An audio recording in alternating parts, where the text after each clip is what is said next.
स्वागत। सुरुवातीला एक महत्त्वाची बातमी। राष्ट्रवादीचे नेते सुनील तटकरे यांनी धनंजय मुंडेंना सुनावलं।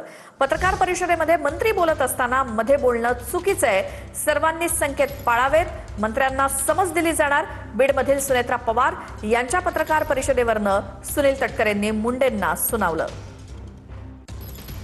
पत्रकार परिषदेमध्ये अनेक वेळेला वेगवेगळे पालकमंत्री पत्रकार परिषद घेत असताना जिल्हा नियोजन मंडळाच्या बैठकीच्या नंतर त्या जिल्ह्यातील प्रमुख आमदार बाजूला बसतात, हे काही चुकीचं नाही, पण पत्रकार परिषद ही शेवटी त्या प्रमुख व्यक्तीची असते। आता कुठल्या कॉन्टेक्स्टमध्ये कशामुळे धनंजय मुंडे बोलले हे मी समजून घे, शेवटी पत्रकार परिषद ही मुख्य महनीय व्यक्तीची असते। अशा वेळेला बाजूला बसणं ठीक आहे, पण बाजूला बसून पत्रकार परिषदेमध्ये भाग घेणं हे सुद्धा काय योग्य असं मला वाटत। एक संकेत नक्कीच आहेत, ज्या वेळेला मुख्य व्यक्ती संबोधित असते पत्रकारांशी, त्याला बाजूला बसणारी कुणी व्यक्ती, मी आपल्याला माझंच उदाहरण दिलं, बावनकुळे साहेब आणि मी एकेकाळी प्रदेशाध्यक्ष म्हणून सोबत काम केलं, पण ते ज्या वेळेला संवाद करतात आणि मी जरी बाजूला बसलेला असलो तर तो संवाद त्यांच्याशी असतो, एवढं भान आम्ही प्रत्येकाने ठेवलंच पाहिजे।